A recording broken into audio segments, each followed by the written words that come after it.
¿qué tal? Bienvenidos a Habla P. Un programa de habla popular. Y a veces culta. Hola, ¿qué tal, muchachos? ¿Cómo están? Muy bien, regresando a la Civilización. presencialidad. Claro, sí, a la civilización después de tiempo. De hecho, hace unos por lo menos 4 programas que no estamos en vivo. Bueno, en vivo no, digo, presencialmente, mejor dicho. Y sí, realmente es grato estar acá de vuelta. Pero justo el día de hoy tenemos un tema que es importante, creo yo, tocarlo. Es Yo creo muy que amplio. es demasiado amplio. amplio. Sí, es bastante amplio. Vamos a ver cómo lo acomodamos. Sí, yo diría que más que todo es importante porque siempre está en nuestra cotidianidad. Convivimos con él, nos amparamos en él para defender nuestras cosas, nuestras propiedades, etcétera, ¿no? Nuestras Ideas, ideologías. Yo diría que es un tema importante porque es el derecho. Y antes de desarrollar el derecho, vamos a agradecerle a la Coordinadora Republicana. Esta es una producción que llega gracias a la Coordinadora Republicana. Así que no te olvides de seguirnos en todas nuestras redes sociales, como en YouTube. Estamos como CRTV, BHTV a través de Cable Más, en Ves TV a través de Ves Cable y en el portal La Abeja y Conectados TV. Así que ahora sí, el derecho, Nicolás. El derecho, Enrique. ¿Cuál es la percepción que tienen ustedes? ¿Cómo lo definirías? ¿Cómo definiría el derecho? Uh-huh. Bueno, yo voy a hablar de mi punto de vista, que está bastante alejada porque, bueno, no soy especialista en el tema, pero yo diría que el derecho son como reglas para evitar ser injustos y vivir de una manera segura, ¿no? Una determinada comunidad, digamos. Disculpen la interacción. Es más, tú lo ves más como el hecho de interactuar y cómo regulamos nuestra interacción entre nosotros. Por supuesto, lo veo desde el punto de vista cultural también, porque... Claro, es que ese es tu rubro, ¿no? Mientras, bueno, se dice, ¿no? Mientras una comunidad no tenga más conciencia del derecho, tiene más desarrollo cultural, es más democrático, ¿no? Sus ciudadanos saben más de sus deberes, de sus derechos, para, digamos, neutralizar si hay una imposición injusta, ¿no? De autoridades, por ejemplo, ¿no? ¿Tú dirías que el derecho pasa por una cuestión de deberes? Es una pregunta interesante. Yo creo que el derecho tiene que ver con deberes, por supuesto, y tiene que ver con cosas que solicitas, pero también tienes que ser responsable de hacer cosas para la comunidad, ¿no? No solamente si es que te den, ¿no? Es ida y vuelta. Uh-huh. El derecho y la responsabilidad en respuesta. Por supuesto. Por ejemplo, ¿no? Cuando tú exiges, de repente, no tengo agua, ¿no? No tengo agua. Y pides justicia para eso, no tienes y hay una normativa que dice los peruanos tienen derecho al agua, ¿no? Por ejemplo. Uh-huh. Pero tu vecino no ha pagado el recibo de agua en 3 meses. Y si tú no pagas impuestos a la SUNAT, ¿con qué derecho vas a pedir tu agua, ¿no? Y si Uh-huh. expropias o invades, ¿no? Bueno, es un tema sensible eso. Uh-huh. Claro, y en algún momento tú has visto de repente, si bien es cierto, el sector político es normalmente donde se reclama la tutela de la palabra derecho, ¿has visto de repente algo donde el derecho se pueda haber vulnerado? ¿O tú crees que no se ha hecho un uso correcto del derecho de parte de ciertos grupos políticos, ciertas personas, ciertos movimientos internacionales? Interesante. ¿Tú, Flavia, primero? Yo, ahora que mencionas eso, me acuerdo de cómo se usa el derecho para atemorizar y a veces ni siquiera se llega a aplicar el derecho, sino que se usan otras medidas anteriores a esa. Es un caso bien particular el que voy a mencionar ahora, pero justo lo estábamos comentando en una reunión que tuvimos hace unos días de esta chica que subió un TikTok que se hizo viral y terminó amenazando a un organismo público. Y en realidad nunca se llegó a aplicar el derecho como tal, sino que, bueno, supongo que este ente, este organismo, para evitar, no sé, escándalos, que al final se hizo un escándalo peor, sí, o medidas más graves, sí, o medidas más graves, según el derecho como tal del Estado, simplemente entre ellos hicieron un pacto, ¿no? De que el ministerio le pagaba a ella una suma de dinero y se libraban de todo el problema. Cuando en realidad se pudieron haber defendido mejor. O sea, no era necesario que ellos no sé, entreguen una suma de dinero, al menos como la que se estima o se dice, que en verdad no es algo exacto, pero ahí te das cuenta, ¿no? Cómo se puede utilizar el derecho para... Como si fuera un arma. Claro, como si fuera un arma en vez de utilizarlo prácticamente, ¿no? Ahora, no entiendo si ella tuvo malicia, o sea, hubo por lo debajo quiso sacar plata, o de repente suma ignorancia, ¿no? Porque uno dice, han utilizado mi imagen. Entonces uno de repente por ahí escuchó, sí, te van a dar un crédito, un dinero por usar tu imagen. Pero ahí en su ignorancia no sabía que al dar su imagen en TikTok, ya TikTok es dueño de eso y claro, el dueño es público y lo libera, ¿no?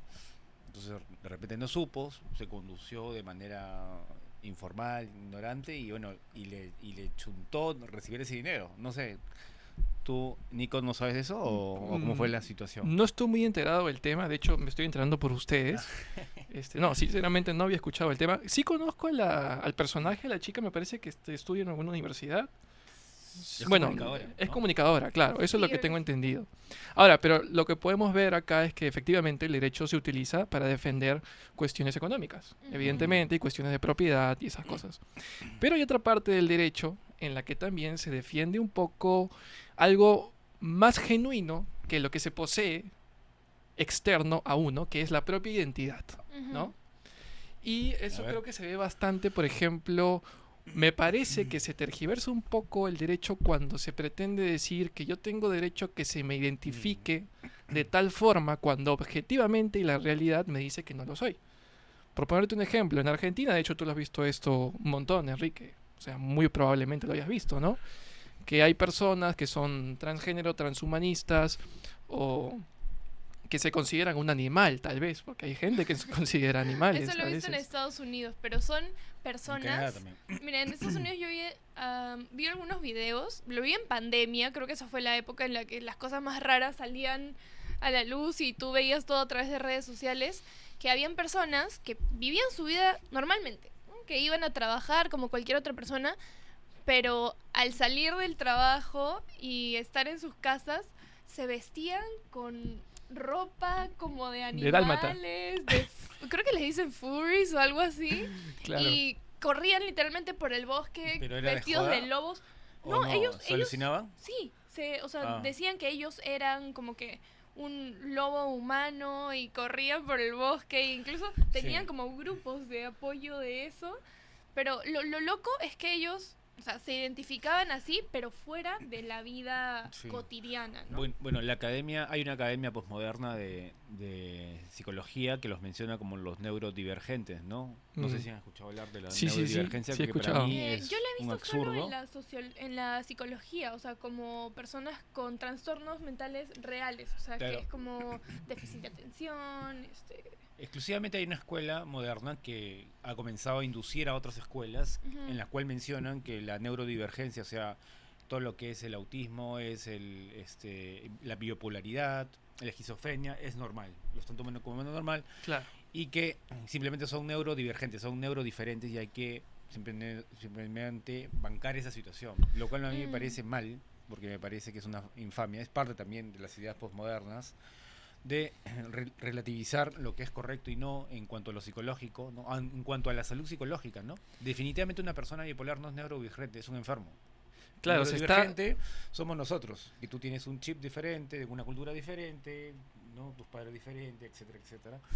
Eso sí, pero no puedes incluir la neurodivergencia de enfermos. Claro, se despatologizan algunas cosas que evidentemente en la realidad son nada concordantes con lo que se enuncia.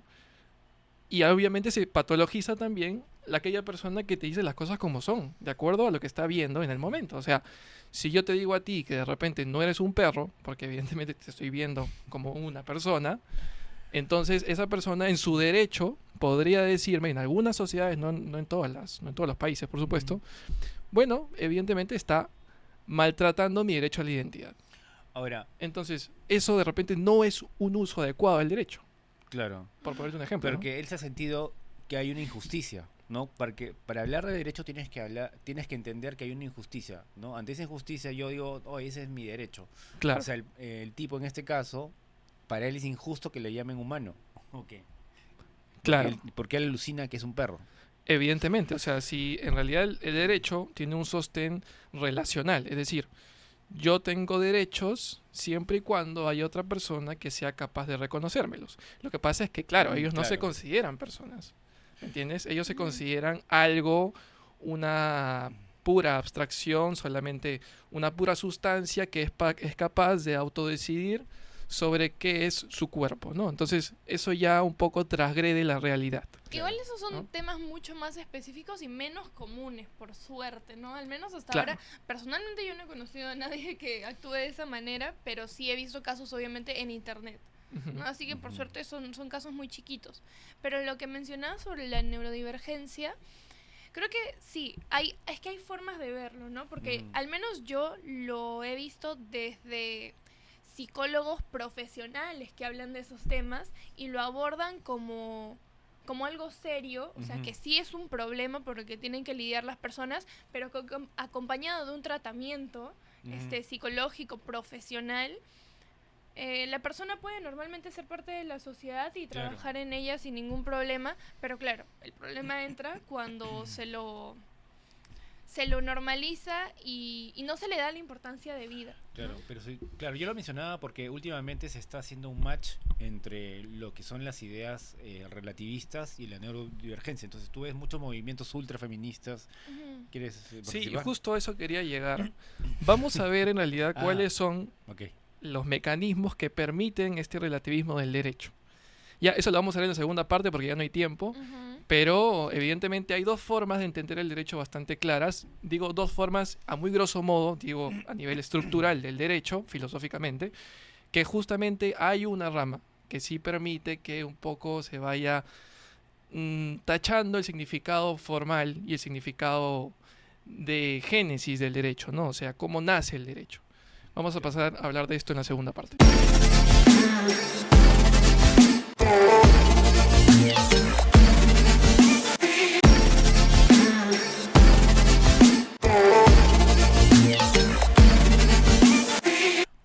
Hola chicos, acá estamos de nuevo en A la P.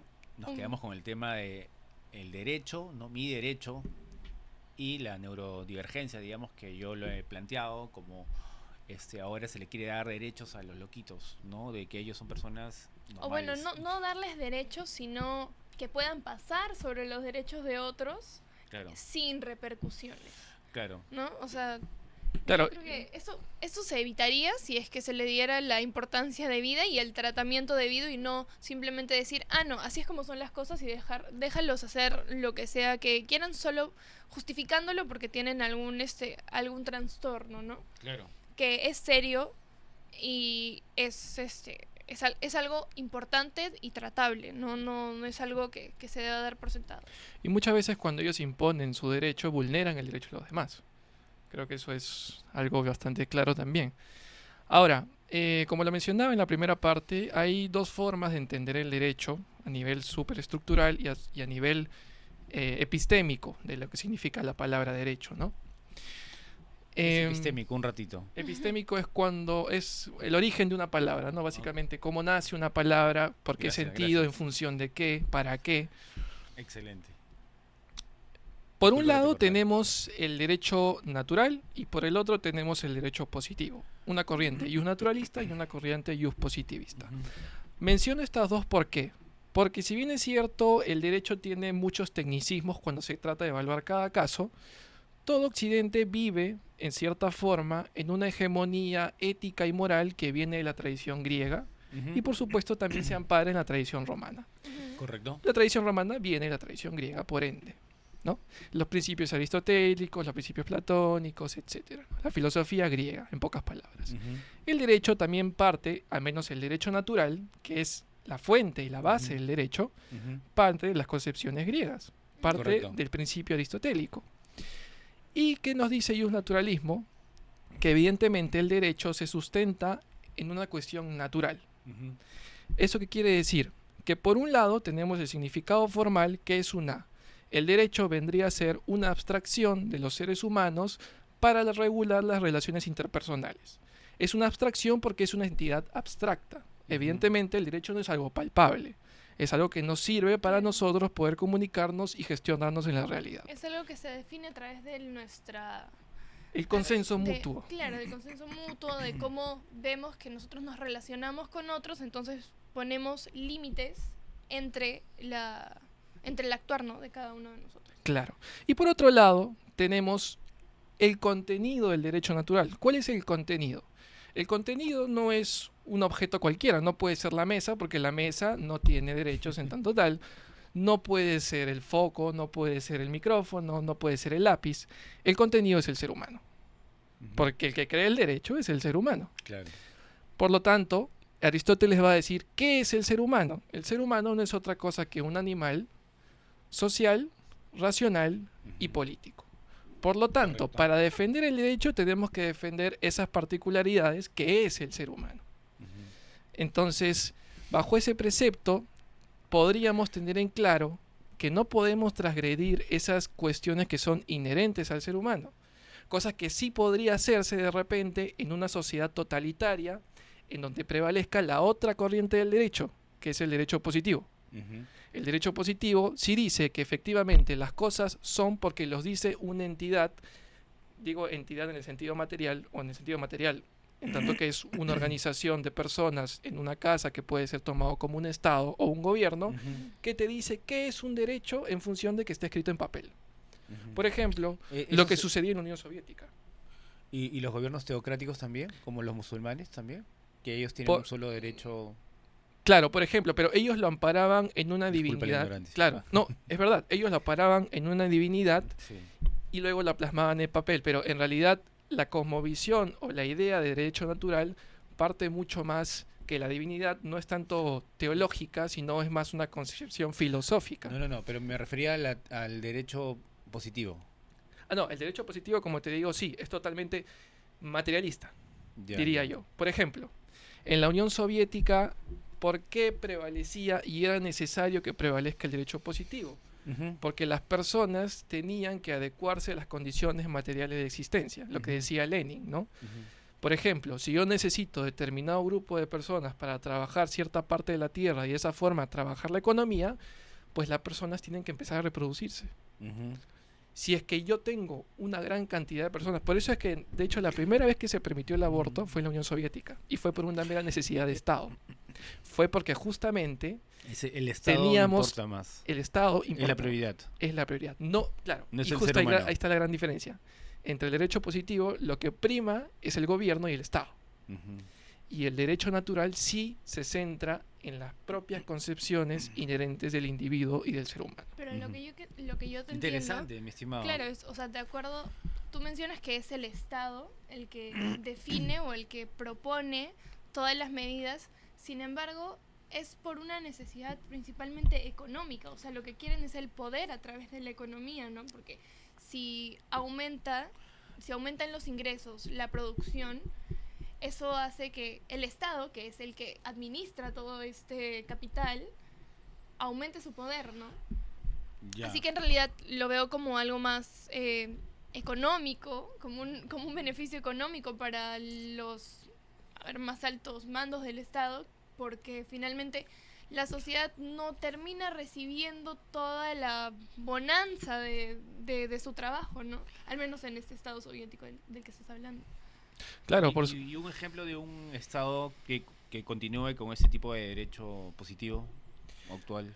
Mira, no existe como tal, podría ser de repente China, sí, tal vez. Yo mismo estaba pensando. Porque China es bastante restrictiva, incluso Corea del Norte, ¿eh? ¿Verdad? Me olvidaba. No, Corea del Norte. Corea del Norte es lo peor. Claro, o sea, son bastante parametrados y se atienen mucho justamente al poder del Estado. Claro. Entonces, claro, podría decirse incluso hasta, evidentemente antes era peor, ahora como que se ha suavizado un poco el tema, pero al menos en Corea del Norte en todo el mundo, excepto en Corea del Norte. Claro. Si no sé si viste la última noticia, que el presidente literalmente estaba llorando, rogándole a la gente que tenga hijos porque todos eran muy ancianos y no podían sobrevivir. Cuando hace montones de años la gente no vive bien, China? no sobrevive. No. En Corea del Norte. En Corea del Norte. El presidente literalmente se puso a llorar, a pedirle a las personas que tengan hijos porque todos estaban muriendo, porque obviamente el presidente los está matando de hambre. Claro. Ojalá, si sucede, si es el fin de ese gobierno, qué bueno. Qué bueno que sea el fin de ese gobierno, pero qué pena que sea a costa de la vida de todo el país y tantas personas que están sufriendo allá, ¿no? Ese es el problema de interceder en la vida de las personas, la vida individual y subjetiva de las personas a través del poder estatal. Claro. ¿No? Claro. Ahora, hay que hacer una distinción acá, creo que es importante. El progresista hoy en día se suele amparar en que para darle la libertad total al individuo se debe solamente hacer caso a la propia subjetividad, pero solo a la subjetividad. Y la subjetividad, que es el propio raciocinio, la propia psique, la propia mente. Entonces, si yo me considero un perro y estoy ejerciendo mi libertad individual de considerarme un perro, pues evidentemente el derecho natural debería acomodarse a mis nociones de derecho que yo tengo, pues, ¿no? Pero acá hay un stop. Ahí está la gran diferencia entre los filósofos contemporáneos, que defienden sobre todo la subjetividad individual a un nivel extremo, y la filosofía tradicional, que se enfoca principalmente en la verdad. La verdad entendida como la adecuación del enunciado a la cosa. O sea, lo que yo enuncio es lo que se ve.